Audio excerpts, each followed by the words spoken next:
Assalamualaikum warahmatullahi wabarakatuh. Perkenalkan, saya Revi Mishita Anggraini, mahasiswi Program Studi S1 Akuntansi Fakultas Ekonomi Universitas Islam Sultan Agung Semarang. Pada video kali ini, saya akan membahas salah satu materi pada mata kuliah akuntansi dasar mengenai jurnal. Untuk memahaminya, mari kita simak penjelasannya ya.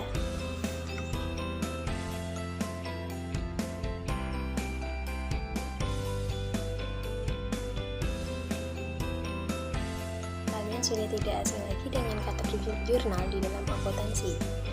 Apa saja jurnal di dalam akuntansi? Sebenarnya banyak sekali jurnal, namun secara garis besar di dalam akuntansi itu ada jurnal umum. Apa sih jurnal umum itu? Jurnal umum adalah sebuah jurnal yang digunakan untuk pencatatan segala jenis transaksi keuangan dalam suatu bisnis pada periode tertentu. Di sini saya akan membahas mengenai jurnal umum atau general ledger. Namun sebelumnya, apa sih jurnal umum itu? Jurnal umum atau general ledger adalah sebuah jurnal yang dipakai untuk mencatat semua transaksi keuangan yang terjadi dalam periode tertentu untuk kemudahan pengelolaan keuangan baik internal maupun eksternal organisasi.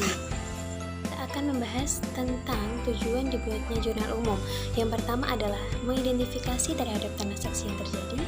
Yang kedua, penilaian terhadap transaksi. Yang ketiga, pencatatan dampak ekonomi dari transaksi dalam perusahaan.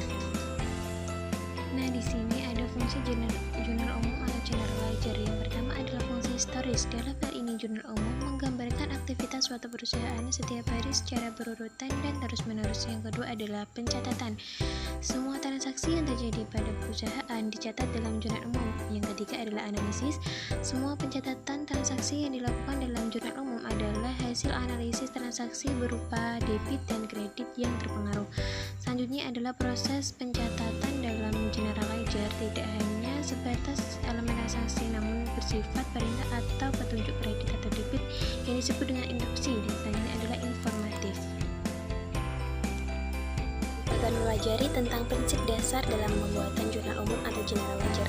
Yang pertama ada prinsip identifikasi, yaitu proses identifikasi bukti transaksi keuangan yang terjadi pada suatu perusahaan. Yang kedua ada menentukan akun. Di sini menentukan akun yang mengalami pengaruh terhadap transaksi yang terjadi dan mengklasifikasi akun-akun tersebut ke kelompok akunnya masing-masing. Yang ketiga ada pengurangan atau penambahan.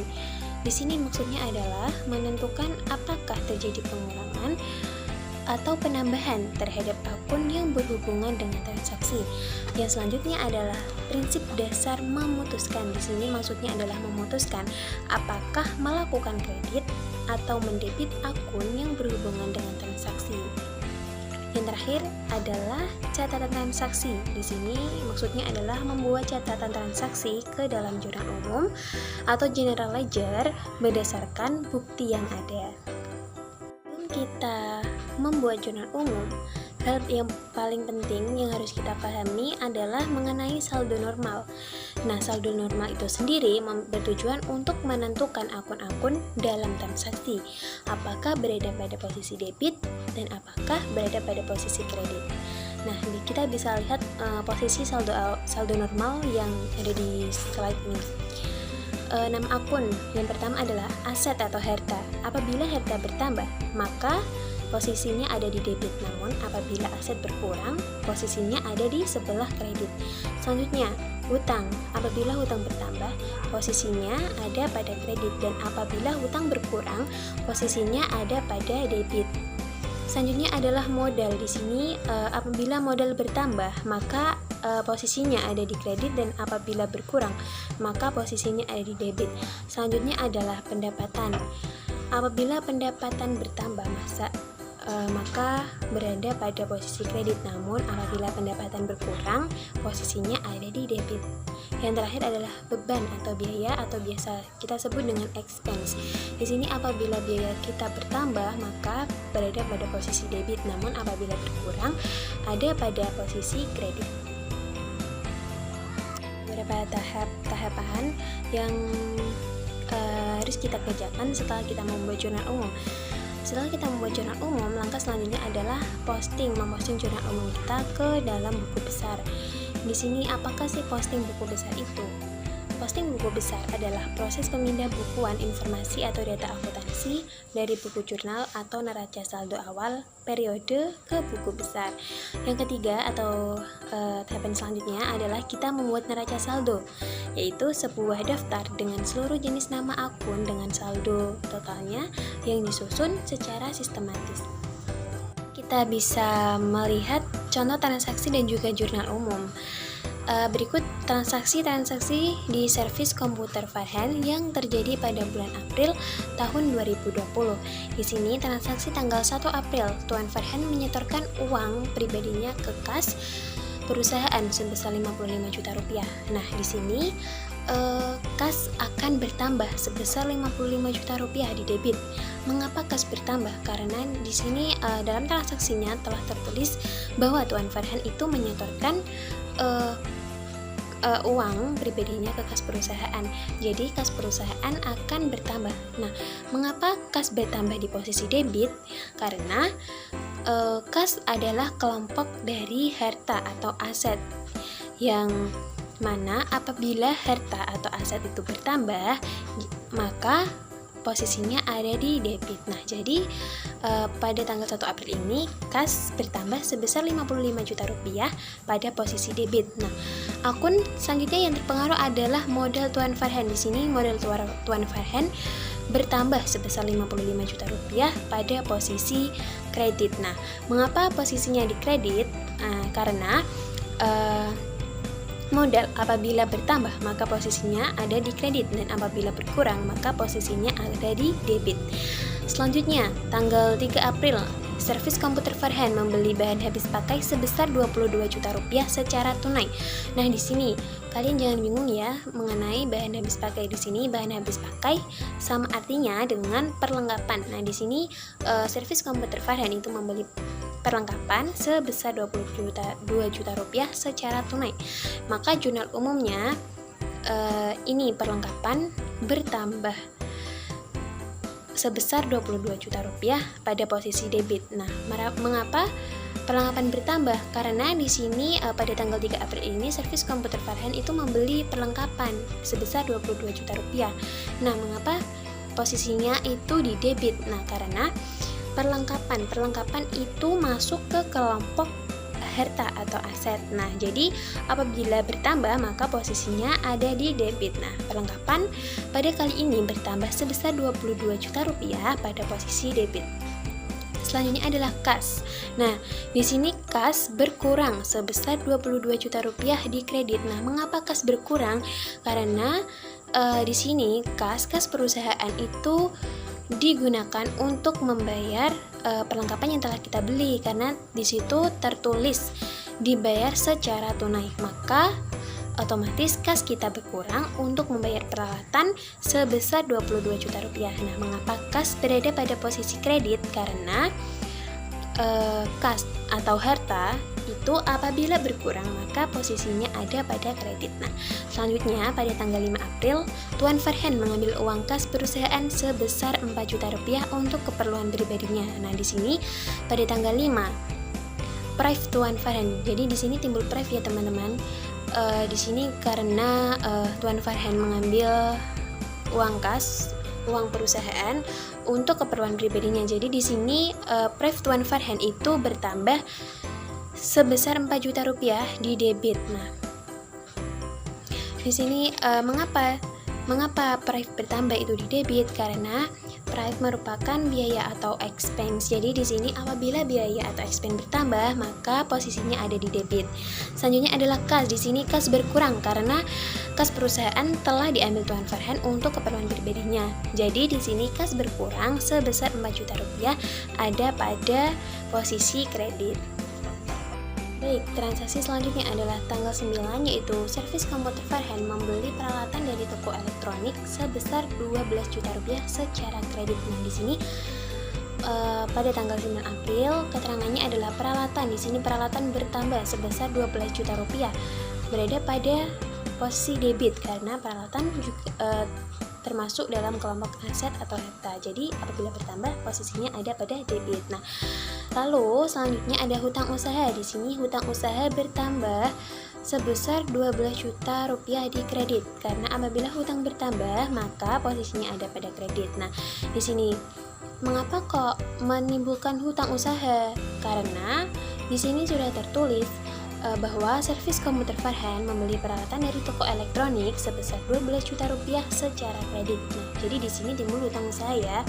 Jadi hutang usaha pada transaksi tanggal 9 itu bertambah sebesar 12 juta rupiah pada posisi kredit. Nah, selanjutnya, transaksi tanggal 12 April untuk menambah kas perusahaan, Tuan Farhan meminjam uang ke Bank BNI sebesar 30 juta rupiah. Nah, di sini karena Tuan Farhan itu meminjam uang dengan tujuan untuk menambah kas, maka kas perusahaan di sini bertambah sebesar 30 juta rupiah di posisi debit. Sedangkan karena meminjam akan menimbulkan hutang yang kita tulis dengan hutang bank di sini.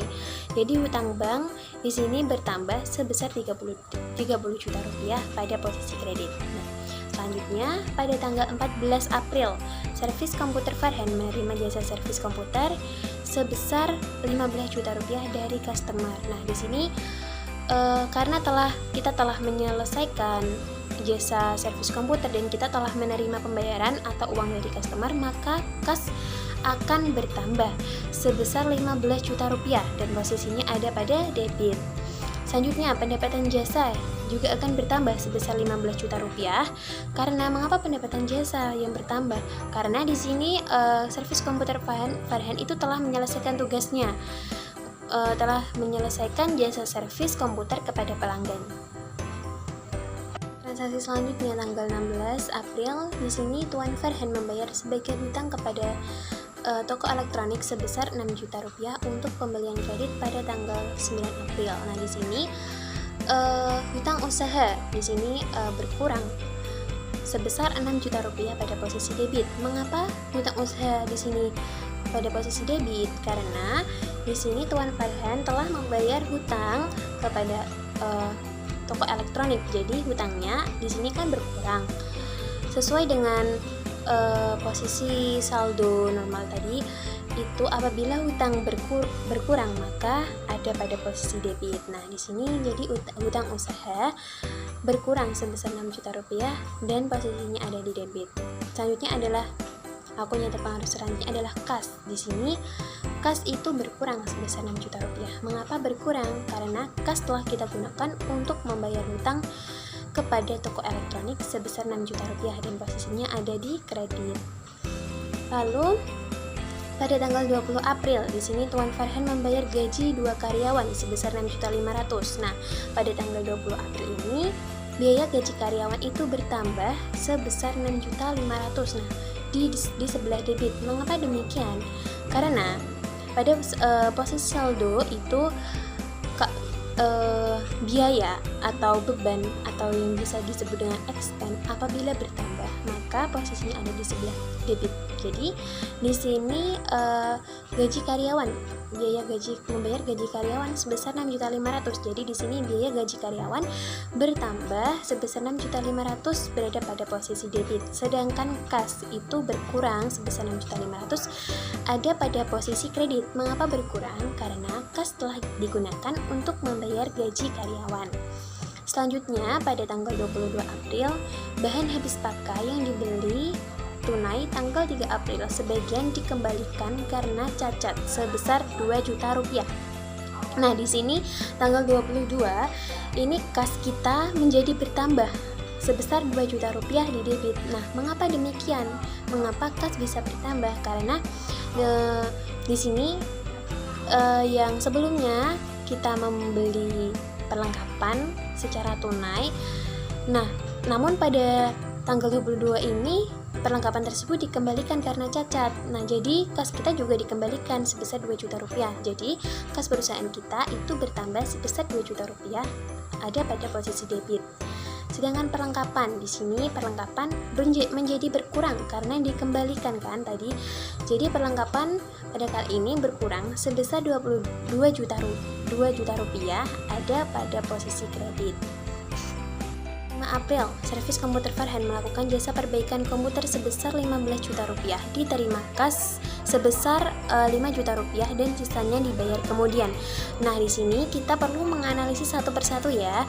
Jadi di sini yang sudah bisa kita lihat diterima kas sebesar 5 juta rupiah. Nah, jadi kas di sini bertambah sebesar 5 juta rupiah pada posisi debit. Sedangkan piutang usaha tadi kan yang belum dibayarkan sebesar 10 juta. Karena yang kas yang telah kita terima sebesar 5 juta, sedangkan jasa perbaikan itu sebesar 15 juta rupiah. Jadi di sini piutang usaha bertambah sebesar 10 juta rupiah ada pada posisi debit. Sedangkan di sini pendapatan jasa juga bertambah sebesar 15 juta rupiah pada posisi kredit. Nah, selanjutnya pada tanggal 26 April, Tuan Farhan membayar sewa ruko sebesar 20 juta rupiah sampai bulan Mei 2020.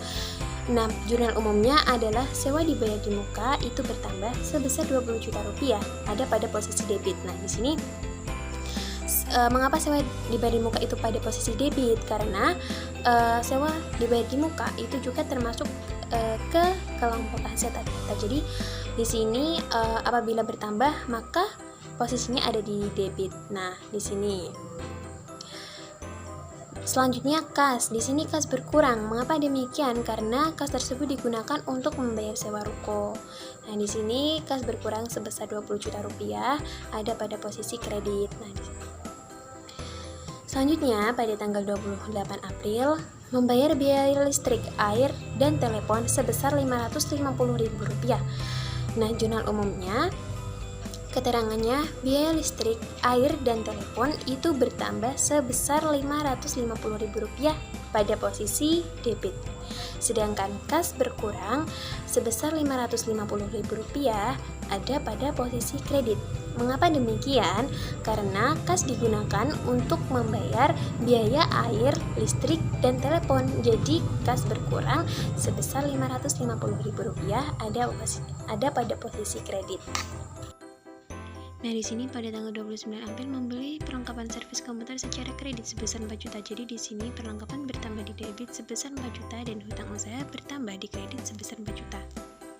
Lalu pada tanggal 30 April di sini ada perlengkapan yang tersisa sebesar 9.500.000. Jadi kita mencari transaksi, kita jumlahkan semua perlengkapan dan kita kurangkan dengan 9.500.000 yang hasilnya Rp14.500.000. Jadi jurnal umumnya adalah biaya perlengkapan sebesar Rp14.500.000 di debit dan perlengkapan sebesar Rp14.500.000 di kredit.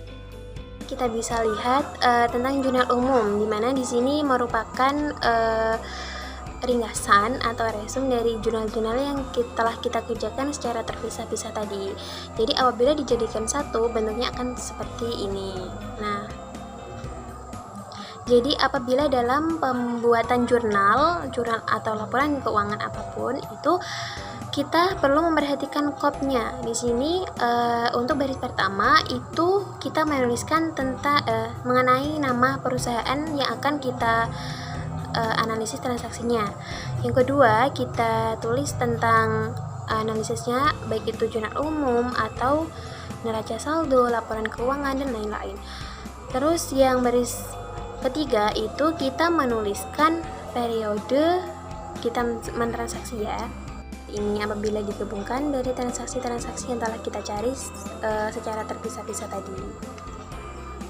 Kita membuat buku besar. Setelah kita membuat jurnal umum, lalu kita posting jurnal umum yang kita buat ke dalam buku besar. Dan di sini kalian jangan lupa untuk menuliskan kopnya ya. Di sini servis komputer Farhan buku besar periode April tahun 2020. Nah, jadi pada buku besar kali ini kita itu mengelompokkan akun-akun yang ada dalam jurnal umum itu menjadi satu sesuai akun-akunnya tersebut. Misal kalau kas pada jurnal umum yang telah kita buat sebelumnya itu pada transaksi tanggal sekian kita jadikan menjadi satu dalam akun kas, yaitu dengan nomor akun 100. Nah, di sini ada beberapa transaksi ya. Pada tanggal 1 April keterangannya adalah Tuan Farhan menyetor uang pribadi ke kas. Di sini referensi GJ1. Nah, GJ1 ini maksudnya adalah General Journal halaman 1. Nah, jadi apabila kalian membuat jurnal umum terletak pada halaman 2 dan kalian bisa menuliskan referensinya adalah GJ2.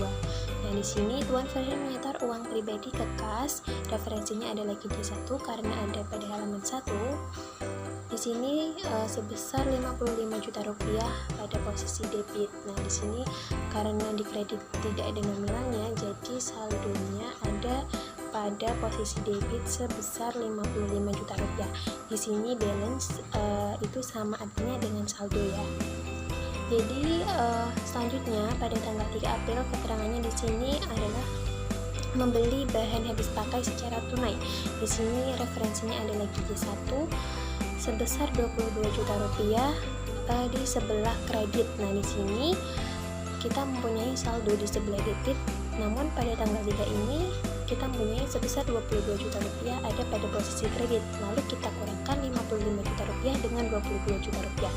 Hasilnya adalah 33 juta rupiah pada posisi debit ya saldonya. Selanjutnya pada tanggal 6 April di sini mengambil uang kas untuk pribadi. Nah, referensinya di sini adalah GJ1 karena masih ada pada halaman 1. Di sini sebesar 4 juta rupiah pada posisi kredit. Nah, kita kurangkan nih 33 juta rupiah dengan 4 juta rupiah yang hasilnya adalah 29 juta rupiah. Lalu pada tanggal 12 April di sini kas itu digunakan untuk meminjam ke bank untuk menambah kas. Di sini jadi kasnya bertambah sebesar 30 juta rupiah pada posisi debit. Nah, di sini 29 juta rupiah kita tambahkan dengan 30 juta rupiah, hasilnya adalah 59 juta rupiah. Kemudian transaksi nomor 14 tanggal 14 April di sini adalah menerima jasa servis komputer. Referensinya adalah GJ1. Di sini sebesar 15 juta rupiah pada posisi debit. Nah, jadi 59 juta rupiah kita tambahkan dengan 15 juta rupiah. Hasilnya adalah 74 juta rupiah. Selanjutnya pada tanggal 16 April di sini membayar hutang ke toko elektronik. Jadi kas kita berkurang nih sebesar 6 juta rupiah pada posisi kredit. Lalu kita kurangkan 74 juta rupiah, kita kurangkan dengan 6 juta rupiah, hasilnya adalah 68 juta rupiah. Transaksi selanjutnya pada tanggal 20 April di sini membayar gaji karyawan. Jadi kas kita berkurang karena digunakan untuk membayar gaji karyawan. Di sini sebesar 6.500.000 pada posisi kredit. Nah, kita kurangkan 68 juta, kita kurangkan dengan 6.500.000, hasilnya adalah 61.500.000 rupiah. Lalu pada tanggal 22 April di sini ada tambahan kas dari pengembalian perlengkapan. Nah, di sini kas bertambah sebesar 2 juta rupiah ada pada posisi debit ya. Jadi di sini 61.500 kita tambahkan dengan 2 juta rupiah, maka saldonya adalah 63.500.000 rupiah.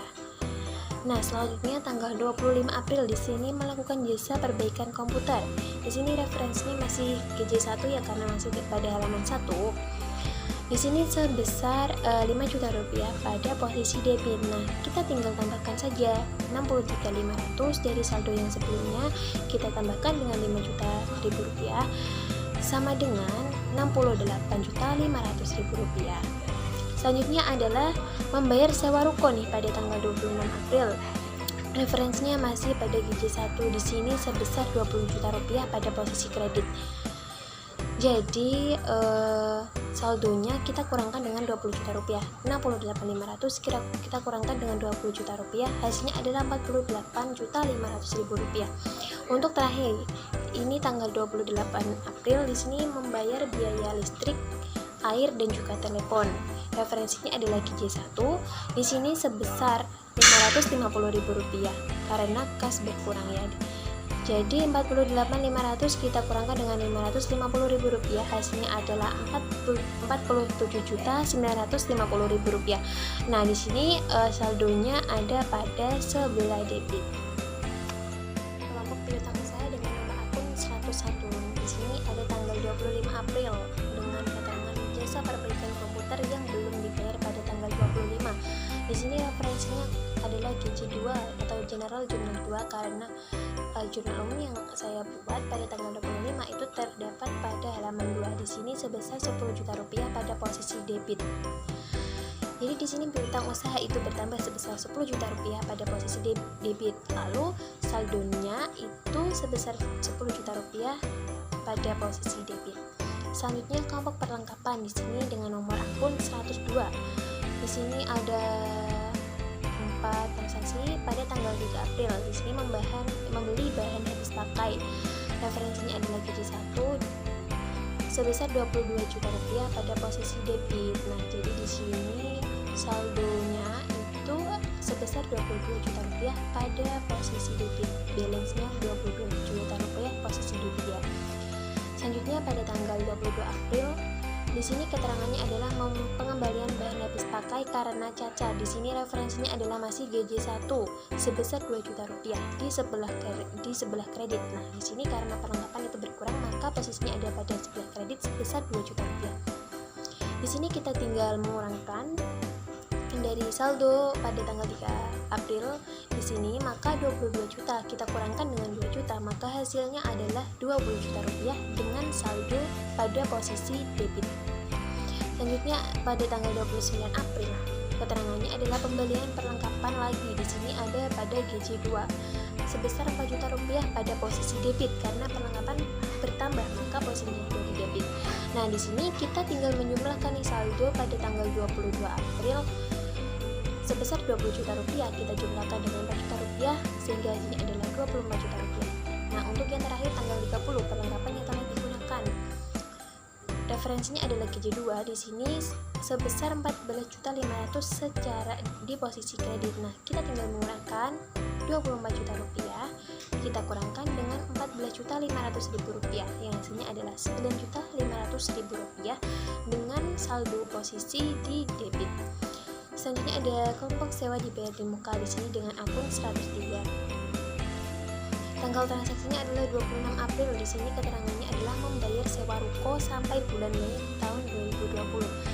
Referensinya adalah GJ2 karena pada halaman 2 di sini sebesar 20 juta rupiah pada posisi debit karena biaya sewa itu bertambah sebesar 20 juta rupiah. Nah, jadi di sini saldonya juga atau balance-nya itu juga 20 juta rupiah ada pada posisi debit ya. Selanjutnya adalah peralatan. Di sini ada pada tanggal 9 April. Keterangannya adalah membeli peralatan dari toko elektronik. Nah, di sini referensinya adalah GJ1 sebesar 12 juta rupiah pada posisi debit. Jadi saldonya adalah 12 juta rupiah pada posisi debit juga. Kelompok hutang usaha di sini dengan nomor akun 200. Jadi di sini transaksinya ada 3 pada tanggal 9 April. Di sini keterangannya adalah membeli peralatan di toko elektronik secara kredit. Referensinya adalah GJ1 di sini sebesar 12 juta rupiah pada posisi kredit. Dan saldo akhirnya juga sebesar 12 juta rupiah pada posisi kredit. Selanjutnya tanggal 16 April di sini keterangannya adalah pembelian peralatan secara kredit tanggal 9. Referensinya masih GJ1. Di sini sebesar 6 juta rupiah di sebelah debit ya. Kita sesuaikan dengan jurnal umum yang sebelumnya telah kita buat. Jadi di sini kita tinggal mengurangkan saldo dari tanggal 9 kita kurangkan dengan 6 juta rupiah. Yang hasilnya adalah 6 juta rupiah. Jadi selanjutnya tanggal 29 di sini keterangannya adalah membeli perlengkapan secara kredit.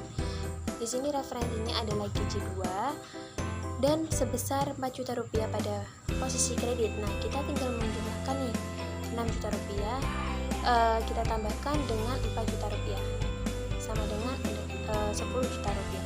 Saldonya ada pada posisi kredit. Selanjutnya ada hutang usaha dengan nomor akun 201. Nah, pada tanggal 12 April ini keterangannya adalah meminjam uang di bank untuk menambah kas. Referensinya masih GJ1 sebesar 30 juta rupiah pada posisi kredit. Nah, di sini otomatis karena cuma satu, jadi saldo normal, saldo akhirnya itu atau balance-nya sebesar 30 juta rupiah pada posisi kredit.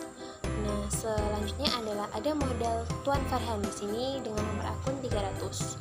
Nah, transaksinya adalah pada tanggal 1 April. Di sini Tuan Farhan menyetorkan uang ke perusahaan. Referensinya masih GJ1 sebesar 55 juta rupiah. Di sini ada pada posisi kredit.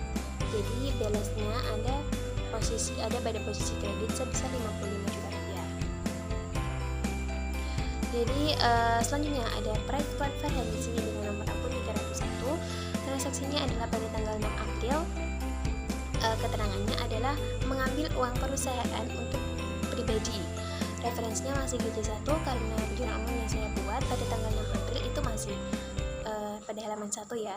Jadi di sini sebesar 4 juta rupiah di debit. Jadi otomatis saldo akhirnya itu sebesar 4 juta rupiah juga pada posisi debit. Jadi selanjutnya adalah pendapatan jasa dengan nomor akun 400. Di sini ada 2 transaksi menerima jasa servis dari customer GC1 kredit saldo di kredit sebesar 15 juta rupiah dan kita jumlahkan dengan pada tanggal 25 sebesar 15 juta rupiah sama dengan 30 juta rupiah saldo di kredit. Biaya perlengkapan dengan nomor akun 500. Di sini saldonya di debit sebesar 14.500.000. Biaya gaji nomor akun 501 dengan saldo akhir di debit sebesar 6.500.000 dan yang terakhir adalah biaya listrik, air, dan telepon dengan saldo akhir di debit sebesar 550.000. Ini adalah kita membuat neraca saldo. Di sini dalam pembuatan neraca saldo jangan lupa untuk membuat kapnya. Di sini ada servis komputer freehand neraca saldo periode April tahun 2020.